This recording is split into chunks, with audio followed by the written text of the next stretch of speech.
Pendidikan Pancasila dan Kewarganegaraan PPKN oleh Ustadz Diki Setiawan, Sarjana Pendidikan. Assalamualaikum warahmatullahi wabarakatuh. Perkenalkan, nama saya Diki Setiawan. Nantinya di SMP ITT Ulil Albab Karanganyar ini saya akan dipanggil Ustadz Diki. Ustadz Diki mengajar mata pelajaran PPKN kelas 7, 8, dan 9. Ustadz Diki tinggal di Gonilan Kartosuro. Usia Ustadz Diki baru 23 tahun. Ustadz Diki lulusan dari Universitas 11 Maret. Demikian perkenalan dari Ustadz Diki. Assalamualaikum warahmatullahi wabarakatuh.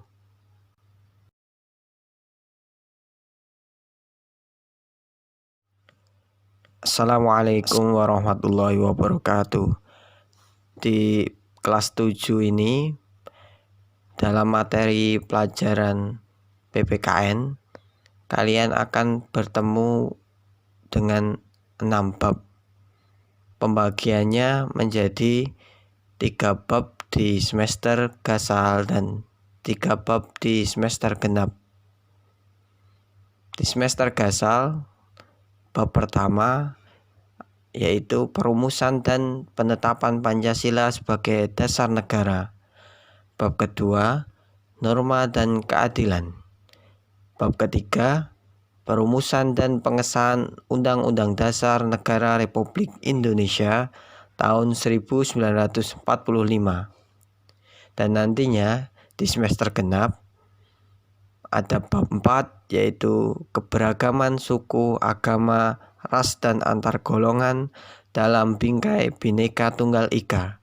Bab 5, kerjasama dalam berbagai bidang kehidupan. Bab 6, daerah dalam kerangka Negara Kesatuan Republik Indonesia. Di bab 1 ini, yaitu perumusan dan penetapan Pancasila sebagai dasar negara, akan terbagi menjadi 3 subbab. Subbab yang pertama yaitu perumusan Pancasila sebagai dasar negara. Subbab kedua, penetapan Pancasila sebagai dasar negara. Subbab ketiga, semangat pendiri negara dalam merumuskan dan menetapkan Pancasila sebagai dasar negara. Anak-anakku, untuk memahami materi pembelajaran pada bab ini, kalian harus senantiasa menjaga semangat belajar kalian dengan tekun, disiplin, dan mampu mengamalkan nilai-nilai Pancasila dalam kehidupan sehari-hari. Oleh karenanya, sebelum mempelajari materi di bab ini, mari kita bersama-sama menyanyikan lagu wajib nasional, yaitu Garuda Pancasila. 1, 2, 3. Garuda Pancasila, akulah pendukungmu, patriot proklamasi, sedia berkorban untukmu. Pancasila dasar negara, rakyat adil makmur sentosa, pribadi bangsaku, ayo maju, maju, ayo maju, maju, ayo maju, maju. Lagu Garuda Pancasila ini diciptakan oleh Sudarnoto.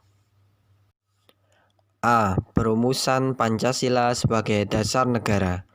Pancasila sebagai dasar negara merupakan hasil perjuangan para pendiri bangsa. Mereka adalah orang-orang yang berjuang untuk mendirikan bangsa dan negara Indonesia. Jasa-jasanya sudah seharusnya selalu kita kenang atau ingat, seperti yang diucapkan oleh proklamator kemerdekaan Indonesia, Insinyur Soekarno. Jangan sekali-kali melupakan sejarah. Pernyataan tersebut lebih dikenal dengan singkatan jas merah. Tidak melupakan sejarah perjuangan bangsa merupakan kewajiban seluruh warga negara sebagai bangsa Indonesia. Melupakan sejarah perjuangan bangsa sama artinya dengan menghilangkan identitas bangsa Indonesia. Para pendiri negara telah merumuskan dan menetapkan dasar negara.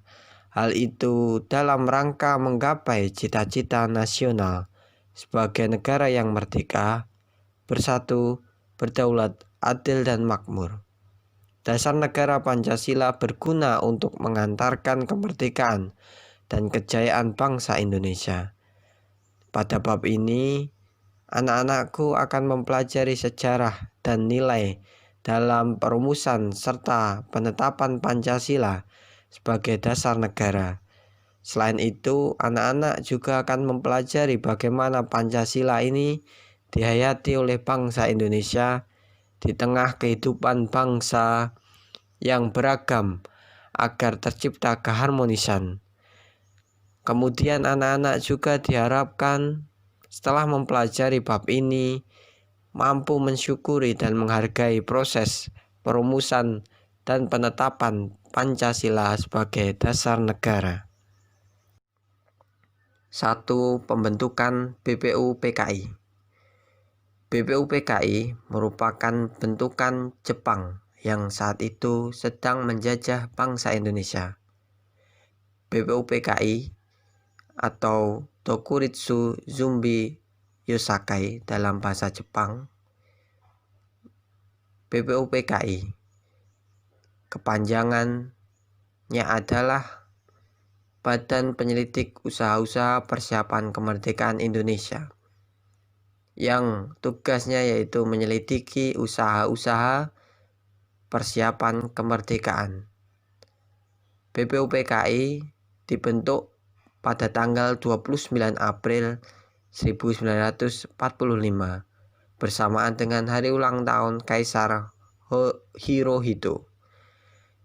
Secara resmi BPUPKI dilantik oleh Jepang dengan anggota berjumlah 62 yang terdiri atas tokoh-tokoh bangsa Indonesia dan 7 anggota perwakilan dari Jepang. Ketua BPUPKI sendiri adalah Dr. KRT Rajiman Wedyodiningrat dengan 2 wakil ketua yaitu Ichibangase Yoshio dari Jepang dan RP Suroso dari Indonesia. Setelah mengetahui hal itu, anak-anakku carilah berbagai sumber tentang tokoh-tokoh BPUPKI agar lebih mengetahui lagi tentang BPUPKI itu sendiri. BPUPKI mengadakan sidang sebanyak 2 kali. Sidang resmi dan 1 kali sidang tidak resmi. Sidang resmi pertama dilaksanakan tanggal 29 Mei sampai dengan 1 Juni 1945, membahas tentang dasar negara. Sidang kedua berlangsung tanggal 10 sampai dengan 17 Juli 1945 dengan membahas rancangan Undang-Undang Dasar. Pada pelaksanaan sidang tidak resmi hanya dihadiri oleh 38 orang. Kegiatan ini berlangsung di masa reses antara sidang pertama dan sidang kedua. Tujuannya untuk membahas rancangan pembukaan Undang-Undang Dasar 1945 yang dipimpin oleh anggota BPUPKI yaitu Insinyur Soekarno. Sidang BPUPKI dilaksanakan di gedung Chuosangi-in dan kini gedung tersebut dikenal sebagai Gedung Pancasila.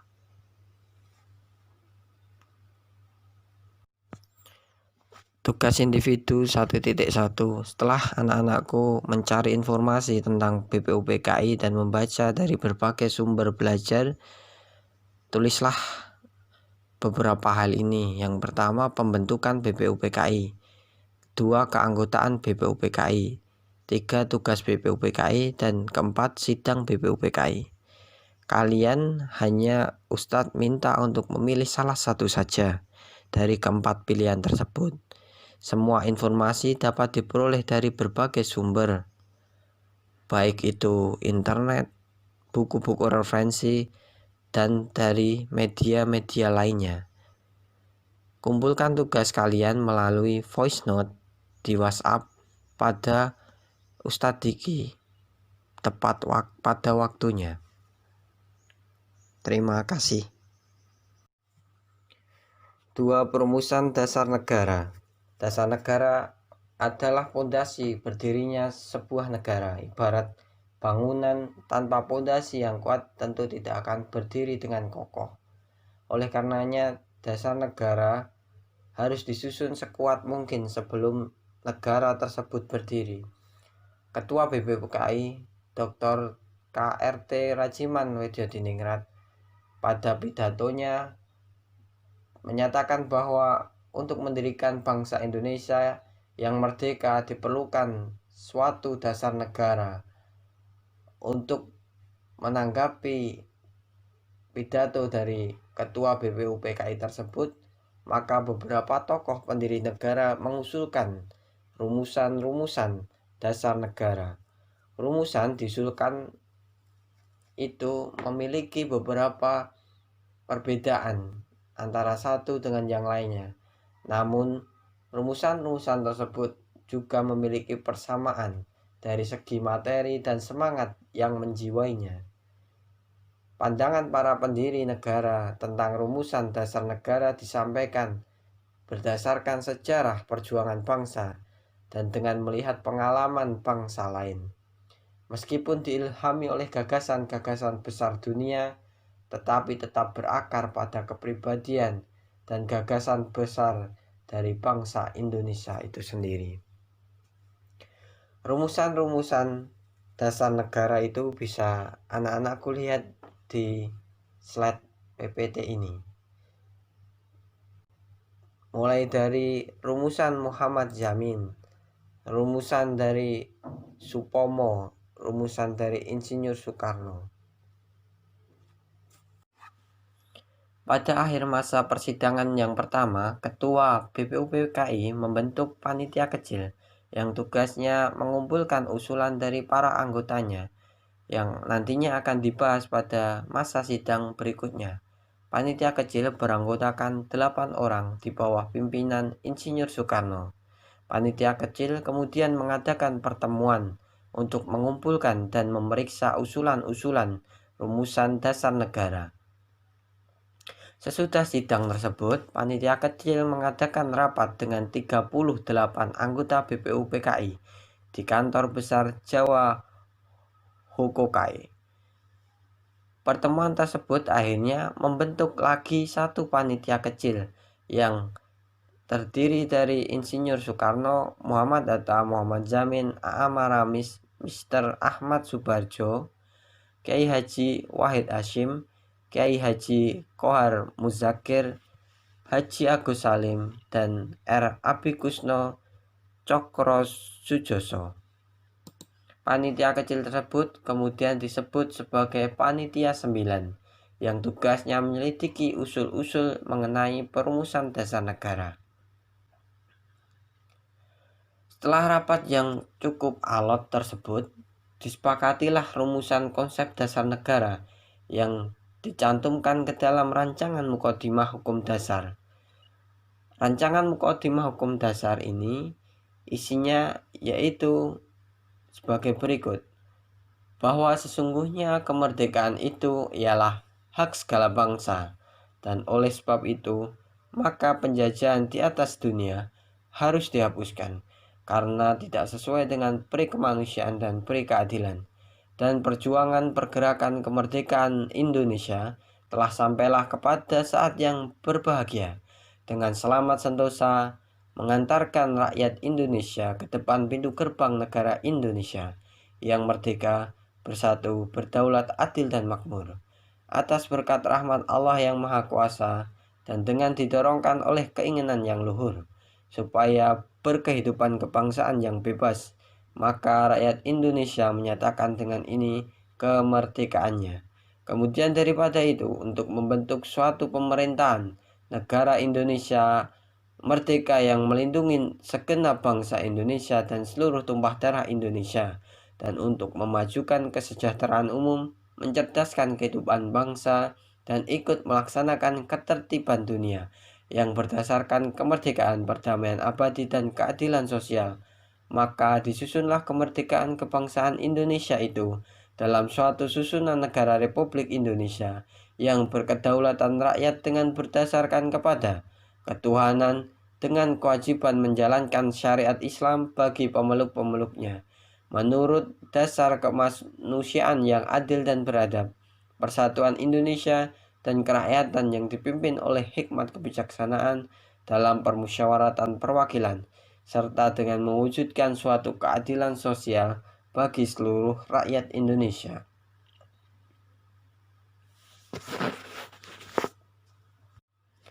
Di dalam alinea keempat naskah tersebut, kita akan menjumpai rumusan dasar negara sebagai berikut. Yang pertama, ketuhanan dengan kewajiban menjalankan syariat Islam bagi pemeluk-pemeluknya. Yang kedua, kemanusiaan yang adil dan beradab. Yang ketiga, persatuan Indonesia. Yang keempat, kerakyatan yang dipimpin oleh hikmat kebijaksanaan dalam permusyawaratan perwakilan. Yang kelima, keadilan sosial bagi seluruh rakyat Indonesia. Latar belakang perubahan sila pertama rumusan dasar negara. Anak-anakku perlu ingat ya, ini adalah rumusan dasar negara, tetapi belum disebut sebagai Pancasila. Perubahan sila pertama pada rumusan dasar negara ini bermula dari datangnya utusan Officer Kaigun, Angkatan Laut Jepang. Mereka memberitahukan bahwa wakil-wakil dari umat Protestan dan Katolik dari wilayah yang dikuasai oleh Angkatan Laut Jepang merasa keberatan dengan bagian kalimat rumusan dasar negara dalam naskah tersebut. Kalimat yang dimaksud adalah ketuhanan dengan kewajiban menjalankan syariat Islam bagi pemeluk-pemeluknya. Karena kondisinya tidak semua bangsa di Indonesia ini beragama Islam.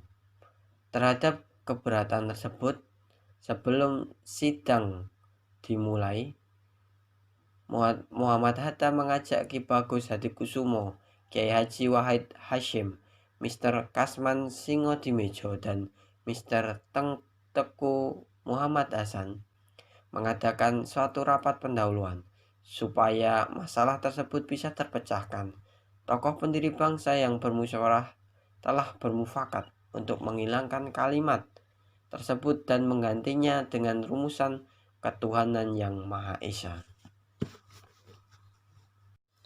Maka dengan begitu rumusan dasar negara yang tercantum dalam naskah tersebut akhirnya ditetapkan pada sidang PPKI tanggal 18 Agustus 1945 adalah sebagai berikut.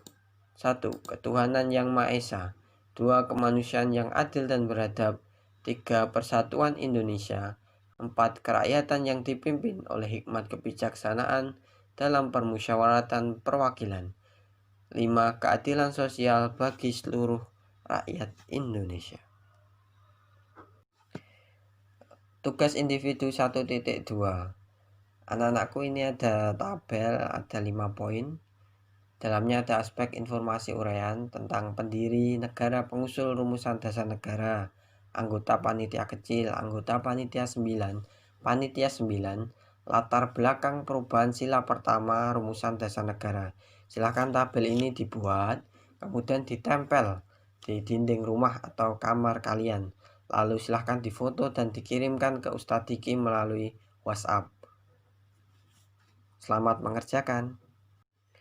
Baik, demikian itu tadi materi dari Ustadz Diki tentang perumusan Pancasila sebagai dasar negara. Ustadz Diki ucapkan terima kasih atas perhatian anak-anak. Dan untuk materi selanjutnya di pertemuan depan, yaitu penetapan Pancasila sebagai dasar negara. Silahkan anak-anakku sekalian mempelajarinya terlebih dahulu. Assalamualaikum warahmatullahi wabarakatuh.